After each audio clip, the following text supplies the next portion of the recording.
नमस्ते, मी स्नेहल घरपणकर. एसपी9 मराठीमध्ये आपलं पुन्हा एकदा स्वागत. तर पाहूयात आजची विशेष बातमी. जागतिक सायकल दिवस आणि पर्यावरण दिनाचे औचित्य साधून जिल्हा प्रशासन, जिल्हा क्रीडा अधिकारी कार्यालय आणि माय भारत कोल्हापूर यांच्या संयुक्त विद्यमाने आज कोल्हापूर शहरात एका भव्य सायकल रॅलीचे आयोजन करण्यात आले होते. तर पाहूयात आजची सविस्तर बातमी. सायकल चालवा, पर्यावरण वाचवा, पर्यावरण संवर्धन, इंधन बचत आणि सदृढ आरोग्याचा संदेश देणाऱ्या या रॅलीमध्ये शहरातील 300हून अधिक पर्यावरण प्रेमी सायकल स्वार आणि खेळाडूंनी अत्यंत उत्साहात सहभाग नोंदवला. कोल्हापूर जिल्ह्यातील विविध शासकीय कार्यालयांचे अधिकारी आणि स्थानिक सायकल क्लबच्या सदस्यांनीही या उपक्रमात मोठ्या संख्येने सहभागी होऊन पर्यावरण संरक्षणाचा संकल्प केला. रॅली दरम्यान मार्गदर्शन करताना जिल्हाधिकारी डॉक्टर विजय राठोड यांनी उपस्थितांना निरोगी आरोग्यासाठी दैनंदिन जीवनात सायकल चालवण्याचे आणि पर्यावरणपूरक जीवनशैली अंगीकारण्याचे जाहीर आवाहन केले. वाढत्या प्रदूषणामुळे सायकलचे महत्त्व अधिक वाढल्याचे त्यांनी यावेळी अधोरेखित केले.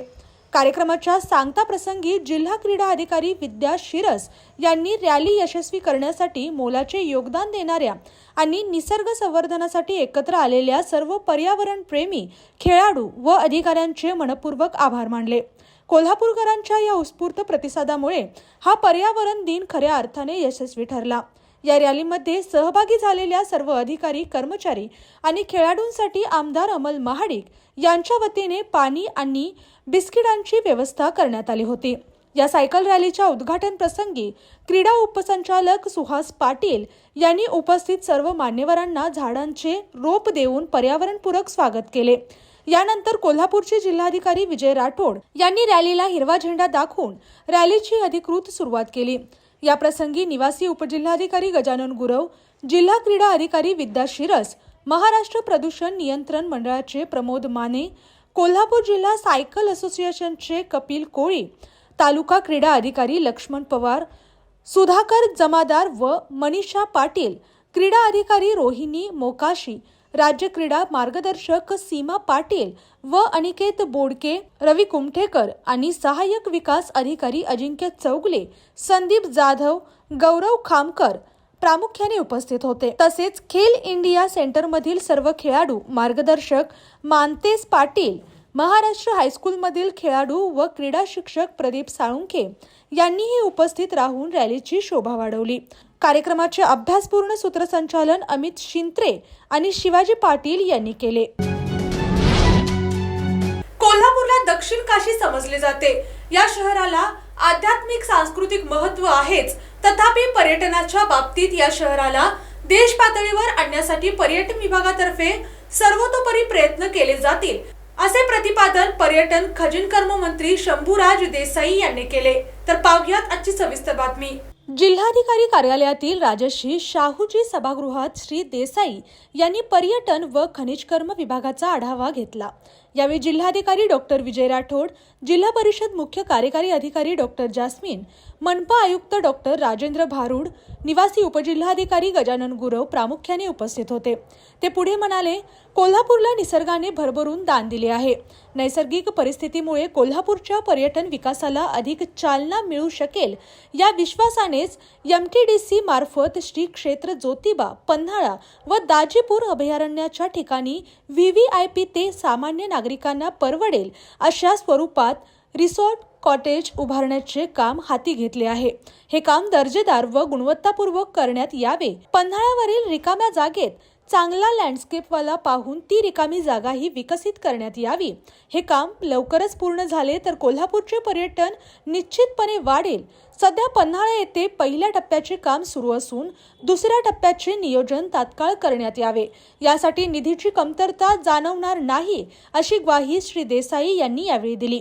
तसेच कोल्हापूर जिल्ह्यात मायनिंग कुठे वाढवता येईल याची विचारणाही मंत्री महोदयांनी यावेळी केली.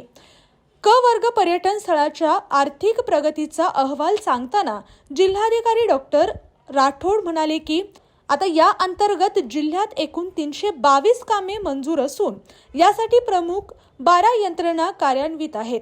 तसेच सद्यस्थिती जिल्ह्यात केवळ 2 माइन्स सुरू आहेत. तसेच 52 गुण खनिजाचे खानपट्टे मंजूर असल्याची माहिती जिल्हा खनिज कर्म अधिकारी अजित पाटील यांनी या बैठकीत दिली.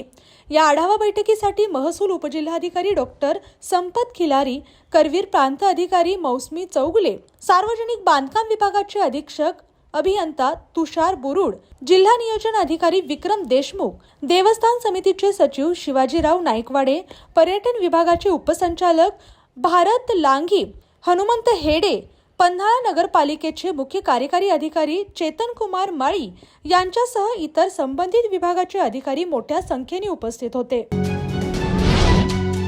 भारताचे पहिले पॅरालिम्पिक सुवर्ण पदक विजेते व सैन्य दलातील सेवानिवृत्त हवालदार पद्मश्री मुरलीकांत पेटकर तसेच ज्येष्ठ पत्रकार व संपादिका प्रीती सोमपुरा यांनी आज राज्यपाल जिष्णुदेव वर्मा यांची लोकभवन मुंबई येथे सदिच्छा भेट घेतली.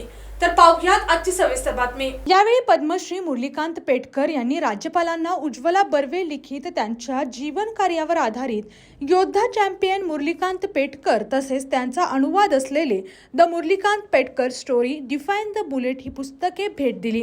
यावेळी प्रीती सोमपुरा यांनी राज्यपालांना स्वलिखित बचापोश आणि चुलबुली जोया ही पुस्तके भेट दिली.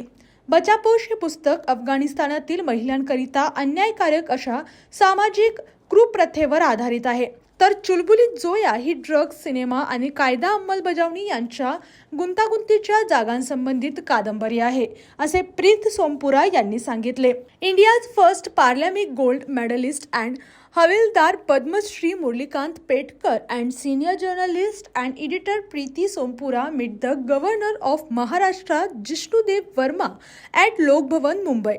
Padmashri Murlikant Petkar presented his biography, The Murlikant Petkar Story Defined the Bullet, authorized by Ujjwala Barve, and its Marathi translation to the governor on this occasion. Preeti Sompura presented 2 books, Bachaposh and Chulbuli Joya, authorized by her to the governor. According to her, Bachaposh highlights the hidden Afghan practice where girls are compelled to live as boys, revealing the depth, psychology and social trauma of this caught between two identities. Chulbuli Joya is the suspense thriller based on the world of drug, cinema and law enforcement. कोल्हापूरमध्ये भीषण अपघातात एकाच कुटुंबातील 4घांचा मृत्यू झाला. ही घटना जिल्ह्यातल्या आजरा तालुक्यातील उत्तूर बहिरेवाडी मार्गावर घडली आहे.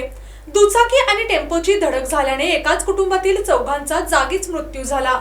तर पाहुयात आजची सविस्तर बातमी. दीपक चांदे, शोभा चांदे, जय चांदे, पूर्वा चांदे अशी अपघातातील मृतांची नावं आहेत. मृत पावलेल्यांमध्ये पती पत्नी आणि 2 मुलांचा समावेश आहे. वोन्याळी गावचे चांदे कुटुंबीय दुंडगे गावाला जात होते. हे सर्वजण मुंबई वास्तव्यास होते, पण उन्हाळी सुट्टीसाठी गावाकडे आले होते. गावाकडे नवीन घर बांधल्यानंतर पहिल्यांदाच 8 दिवस राहण्यासाठी संपूर्ण कुटुंब मुंबईहून गावाकडे आले होते. चांदे कुटुंबीय उद्या मुंबईला परत जाणार होते, मात्र त्याआधी पाहुण्यांना भेटण्यासाठी दुंडगे गावात निघाले होते. मध्येच टेम्पोची धडक बसल्याने 4घेही जागीच मृत पावले. शिवाजी विद्यापीठाच्या लोकनेते बाळासाहेब देसाई अध्यासन केंद्रातर्फे राबवण्यात येणाऱ्या उपक्रमांसाठी राज्य शासनाकडून निधीची अजिबात कमतरता भासू दिली जाणार नाही, अशी ग्वाही राज्याचे पर्यटन व खनिज कर्म मंत्री शंभूराज देसाई यांनी केली. शिवाजी विद्यापीठात मंत्री श्री देसाई यांनी लोकनेते बाळासाहेब देसाई अध्यासन कामकाजाच्या अनुषंगाने आज आढावा बैठक घेतली. या आढावा बैठकीसाठी कुलगुरू डॉक्टर राजनीश कामत, प्रकुलगुरू डॉक्टर ज्योती जाधव यांच्यासह कुलसचिव डॉक्टर विलास शिंदे, वित्त व लेखाधिकार डॉक्टर सुहासिनी जाधव, मानवशास्त्र विद्याशाखेचे अधिष्ठाता डॉक्टर महादेव देशमुख उपस्थित होते. मंत्री देसाई म्हणाले, लोकनेते बाळासाहेब देसाई यांच्या अथक प्रयत्नांमुळेच शिवाजी विद्यापीठ कोल्हापुरात झाले. त्यांचे व्यक्तिमत्व आणि जीवनकार्य याविषयी नव्या पिढीला माहिती व्हावी या दृष्टीने विद्यापीठाने त्यांच्या कार्यक्षेत्रातील प्रत्येक जिल्ह्यात किमान 20 महाविद्यालयांमध्ये कार्यशाळा, व्याख्याने आदींचे आयोजन व्यापक पातळीवर करावे. तसेच ग्रामीण, शहरी अशा सर्वच स्तरातील युवकांपर्यंत स्वर्गीय देसाई यांच्या भरीव कार्याची माहिती पोहोचवण्यासाठी नवीन तंत्रज्ञानाचा अवलंब करीत समाज माध्यमांद्वारे ही माहिती घ्यावी अशी सूचना केली। त्याखेरीज विद्यापीठाने लोकनेते देसाई दालनाचा प्रस्ताव तयार करून त्वरित शासनाकडे पाठवावा, यासाठी लागणाऱ्या आवश्यक पदांचा प्रस्तावही सादर करावा। प्रारंभी अध्यासनाचे प्रमुख डॉक्टर अवनीश पाटील यांनी स्वागत करून अध्यासनाच्या कामगिरीचा आढावा सादर केला। या बैठकीत डॉक्टर व्ही.जी. पानसकर, डॉक्टर वैभव ढेरे, गजानन पळसे, डॉक्टर दत्तात्रय मचाले, अवधूत चव्हाण, डॉक्टर माया देसाई, डॉक्टर सोनल मंगल, संदीप केसरकर, डॉक्टर उमाकांत हत्तीकट आदी उपस्थित होते। जागतिक पर्यावरण दिनानिमित्त भाला फाउंडेशन यांच्या वतीने वांद्रे, मुंबई येथे भव्य कार्यक्रमाचे आयोजन करण्यात आले। या कार्यक्रमात जिष्णुदेव वर्मा हे प्रमुख पाहुणे म्हणून उपस्थित होते। तर पाहुयात आजची सविस्तर बातमी। यावेळी राज्यपालांच्या हस्ते पर्यावरण संवर्धनासाठी उल्लेखनीय योगदान देणाऱ्या विविध क्षेत्रातील मान्यवरांना एन्व्हायरमेंट लीडरशिप पुरस्कार प्रदान करून सन्मानित करण्यात आले। तसेच देशव्यापी पर्यावरणपूरक जनजागृती मोहिमेचा शुभारंभ आणि भूमी नमस्कार या विशेष गीतांचे अनावरण करण्यात आले। कार्यक्रमात बोलताना राज्यपाल जिष्णुदेव वर्मा यांनी हवामान बदलाच्या पार्श्वभूमीवर सामूहिक कृतीची गरज अधोरेखित केली। आर्थिक विकास आणि पर्यावरण संरक्षण हे परस्पर विरोधी नसून परस्पर पूरक असल्याचे त्यांनी सांगितले। शाश्वत विकासासाठी सर्व स्तरावर एकत्रित प्रयत्न होणे आवश्यक असल्याचेही त्यांनी नमूद केले। भूमी नमस्कार हे गीत प्रसन्न जोशी यांनी लिहिले असून त्यांचे दिग्दर्शन आर. बल्की यांनी केले आहे। या गीताच्या निर्मितीशी संबंधित संपूर्ण चमूचे राज्यपालांनी अभिनंदन केले। कार्यक्रमास गौर गोपाल दास, लक्षयराज सिंग मेवार, विकास खन्ना, हिमेश रश्मिया, मलाइका अरोरा, सोनू सोद, वेदांग रैना यांच्यासह अनेक पर्यावरण प्रेमी सामाजिक कार्यकर्ते आणि मान्यवर उपस्थित होते। या कार्यक्रमाच्या माध्यमातून पर्यावरण संरक्षण, हवामान कृती आणि शाश्वत विकासाबाबत जनजागृती करण्याचा महत्त्वपूर्ण संदेश देण्यात आला। शिवराज्याभिषेक दिनाचे औचित्य साधून कोल्हापूर जिल्हा परिषदेच्या वतीने आयोजित करण्यात आलेला विशेष सोहळा उत्साहपूर्ण वातावरणात पार पडला। तर पाहुयात आजची सविस्तर बातमी। यावेळी स्वराज्याची गुढी उभारून छत्रपती शिवरायांना मानवंदना अर्पण करण्यात आली। तसेच शिवछत्रपतींच्या पराक्रमाचा आणि तेजस्वी इतिहासाचा गौरव करणारे पोवाडे सादर करण्यात आले। कार्यक्रमात उपस्थित मान्यवरांनी छत्रपती शिवाजी महाराजांच्या कार्याचा आदर्श घेऊन समाज हितासाठी कार्य करण्याचा संकल्प व्यक्त केला। शिवरायांच्या विचारांचा वारसा पुढील पिढीपर्यंत पोहोचवण्याची गरज असल्याचेही यावेळी सांगण्यात आले। या प्रसंगी जिल्हा परिषदेच्या मुख्य कार्यकारी अधिकारी डॉक्टर जास्मिन, जिल्हा परिषद अध्यक्षा शिल्पा खोत, उपाध्यक्ष तानाजी पाटील, सारिका नांदेकर, सलीम महात यांच्यासह जिल्हा परिषद सदस्य, अधिकारी व कर्मचारी मोठ्या संख्येने उपस्थित होते। तसेच आमदार अमल महाडिक यांच्या उपस्थितीमुळे कार्यक्रमाला विशेष महत्त्व प्राप्त झाले। शिवराज्याभिषेक दिनानिमित्त आयोजित या सोहळ्याने उपस्थितांमध्ये शिवप्रेम आणि राष्ट्रभक्तीची भावना जागृत केली। उत्तर प्रदेश अभ्यास दौऱ्यादरम्यान आरोग्य विभागाच्या प्रतिनिधी लखनौ येथील होप सेंटरला भेट देत राज्यातील आरोग्य सेवांचा सखोल आढावा घेतला। तर पाहुयात आजची सविस्तर बातमी। राज्यातील 31,000हून अधिक आरोग्य केंद्राच्या माध्यमातून सुमारे 25 कोटी नागरिकांना सेवा पुरवणाऱ्या या आधुनिक प्रणालीची माहिती यावेळी घेण्यात आली।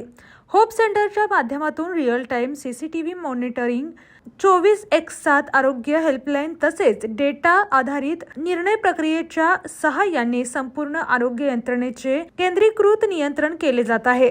यामुळे आरोग्य सेवांमध्ये पारदर्शकता, कार्यक्षमता आणि नागरिकांना त्वरित सेवा उपलब्ध होण्यास मदत होत आहे। यावेळी होप सेंटर मॉनिटरिंग युनिटच्या कार्यपद्धतीची माहिती घेण्यात आली। गाव पातळीपासून राज्यापर्यंत आरोग्य सेवांचे सातत्यपूर्ण निरीक्षण करून संसाधनांचा प्रभावी वापर आणि सेवा गुणवत्तेत सातत्याने सुधारणा केली जात असल्याचे निदर्शनास आले। विशेष म्हणजे राज्यातील सुमारे 25 कोटी नागरिकांकडून या आरोग्य सेवांना सकारात्मक प्रतिसाद मिळत असून नागरिक केंद्रित आणि तंत्रज्ञानाधारित आरोग्य व्यवस्थेचे हे एक यशस्वी मॉडेल ठरले असल्याचे यावेळी नमूद करण्यात आले। उत्तर प्रदेशातील हा अभिनव उपक्रम इतर राज्यांसाठीही मार्गदर्शक ठरू शकतो असा विश्वास व्यक्त करण्यात आला। नवी दिल्लीतील जंतर मंतर येथे शनिवारी दिनांक 6 जून रोजी विविध सामाजिक व शैक्षणिक प्रश्नांवर युवक आणि नागरिकांनी मोठ्या संख्येने आंदोलन केले। या आंदोलनात सीजेपीचे संस्थापक अभिजित दिपके हे देखील सहभागी झाले होते। तर पाहूयात आजची सविस्तर बातमी। आंदोलनादरम्यान विविध मागण्यांकडे सरकारचे लक्ष वेधण्याचा प्रयत्न करण्यात आला। युवकांनी शिक्षण, रोजगार तसेच सामाजिक विषयांशी संबंधित प्रश्नांवर आपली भूमिका स्पष्टपणे मांडत घोषणाबाजी केली। आंदोलनकर्त्यांनी आपल्या मागण्यांवर सकारात्मक निर्णय घेण्याची अपेक्षा व्यक्त केली। यावेळी उपस्थित नागरिकांनी आणि युवकांनी लोकशाही मार्गाने आंदोलन करत आपले मत मांडले। वाढता युवक सहभाग हा सामाजिक बदल आणि जनजागृतीची सकारात्मक दिशा दर्शवणारा असल्याचे मत अनेकांनी व्यक्त केले। या आंदोलनामुळे विविध सामाजिक आणि शैक्षणिक मुद्द्यांवर पुन्हा एकदा सार्वजनिक चर्चेला चालना मिळाली आहे। अशाच जिल्ह्यातील, राज्यातील व राष्ट्रीय स्तरावरील ताज्या बातम्या पाहण्यासाठी पाहत रहा SP9 मराठी न्यूज चॅनेल। या चॅनेलच्या माध्यमातून विविध क्षेत्रात उल्लेखनीय कार्य करणाऱ्या मान्यवरांच्या प्रेरणादायी मुलाखती तसेच महत्त्वाची माहिती आणि घडामोडी आपल्यापर्यंत पोहोचवल्या जातील। अशा नवीन बातम्या आणि माहिती मिळवण्यासाठी चॅनलला लाईक करा, शेअर करा आणि हो, सबस्क्राईब करायला विसरू नका। पाहत रहा SP9 Marathi, your time your news. धन्यवाद।